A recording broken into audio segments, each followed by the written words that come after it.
Okay. So this is what is there. The asset beta equal to the beta of this listed company 1.6 multiplied by, what is the value of equity? 5/7. What is 5/7?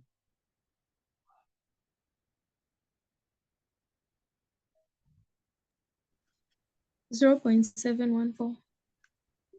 0.714.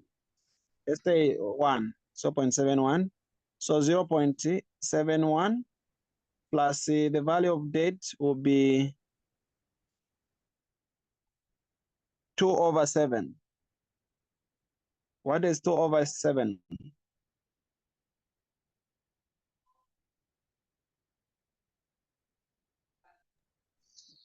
0.286.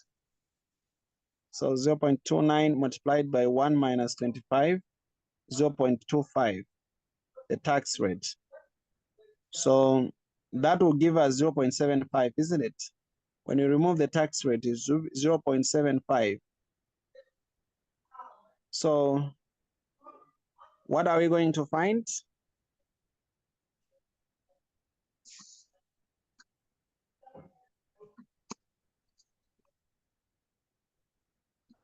$1.6 times the 0.71 over, what is 0.71? Denominator, what do we find? 0.71 plus 0.29, open the bracket, 0.75. It's giving us 0.9275. And so we can say 0.7571 divided by the answer.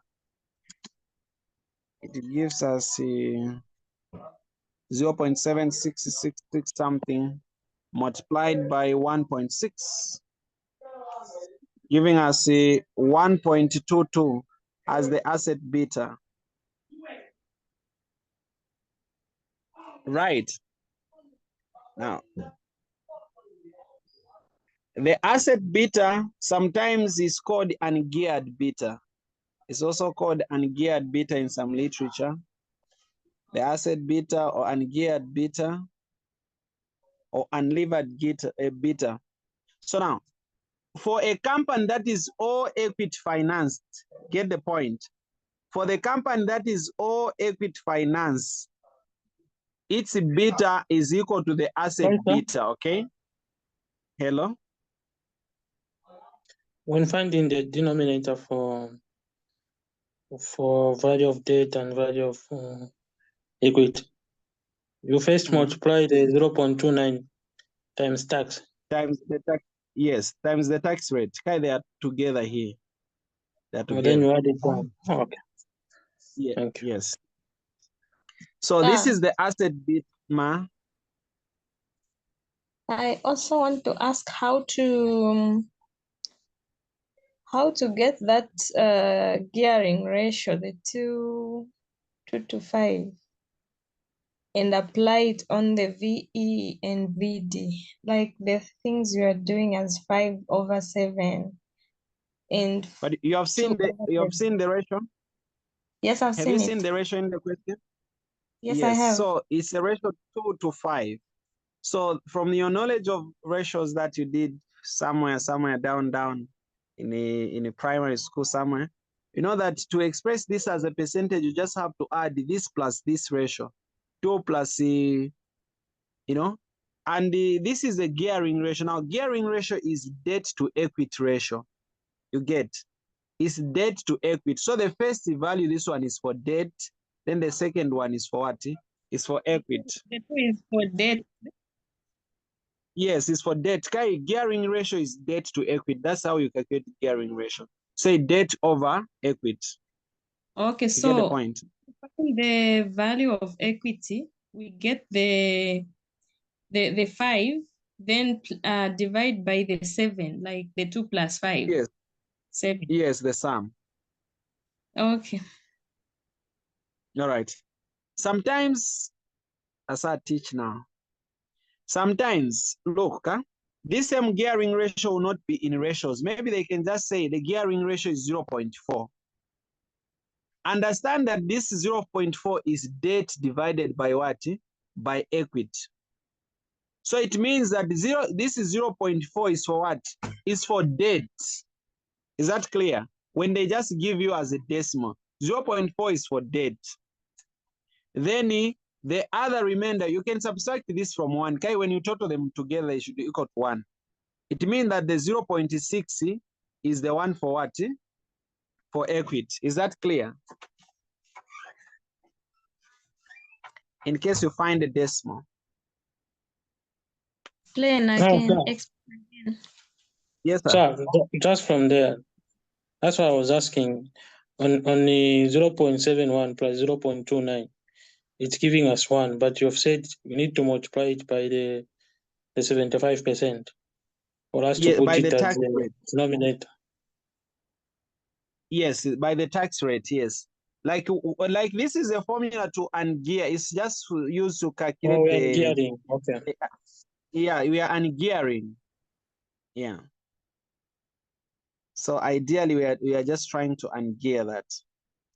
So what do we find?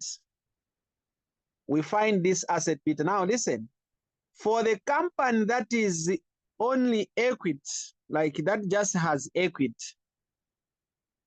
this ungeared beta is equal to the geared beta, like geared beta of the same company.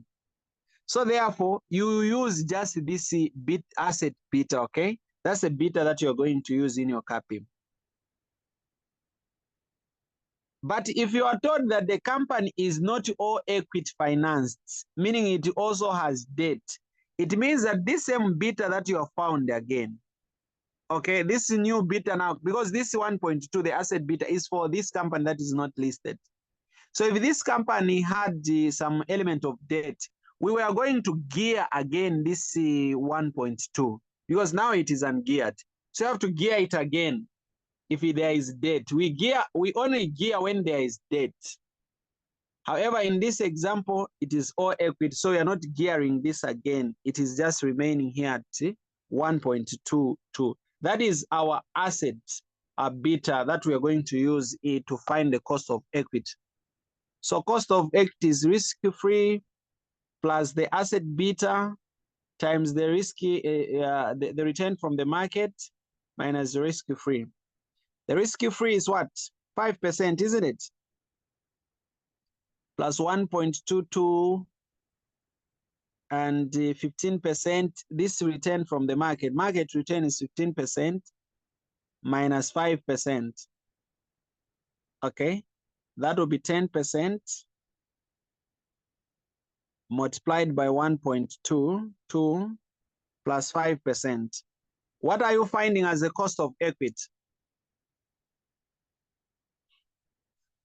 You can find your calculator. 5 plus 1.22 multiplied by 17.2%. 17.2%. Thank you. So it is 17.2 what percent? The 17.2% is the cost of what? This is the cost of equity. So now that we have found the cost of equity, we are good to go. We are good to go. This is the cost of equity for GT company. So to find the price, since they want the price, the question was 12 marks. Marks are not just given for free. You have to work a little bit.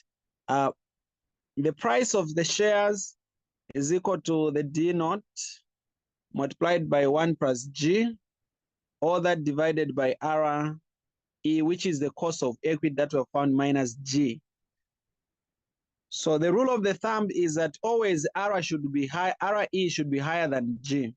And of course, it is higher in our question. So we have 0.12, Ma. In case I don't remember that RE, can I put KE, the one we are used to? It's okay. You can put KE, cost of equity, so that you are not stuck. Okay. Right. So the cost of equity we found is 0. What? 772. Right. Minus 0.05. Okay. And what did we find?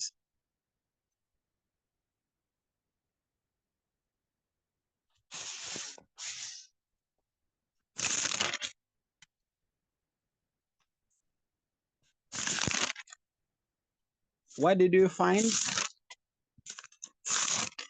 What are you finding?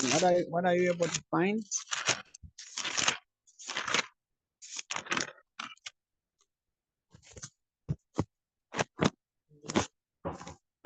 Hello?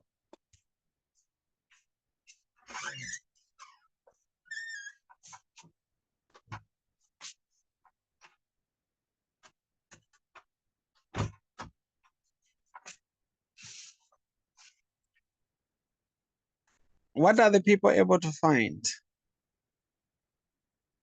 Okay.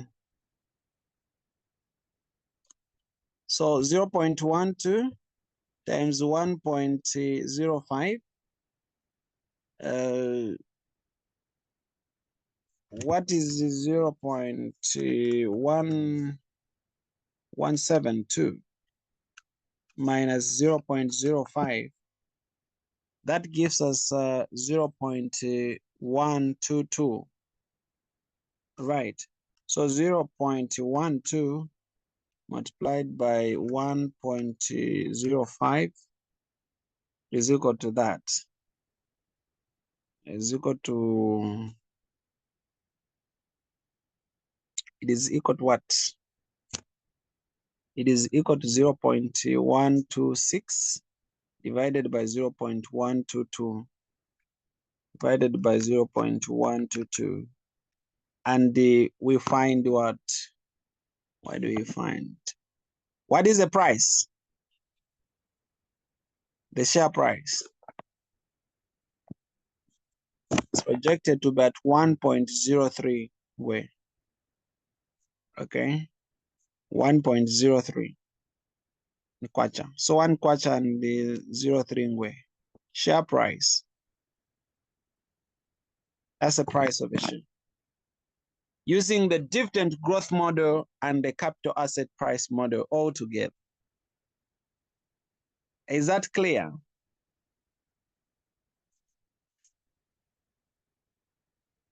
We need to practice. About the sources of finance, we'll pick it up. We'll pick it up from here, from the sources of finance in the next conversation.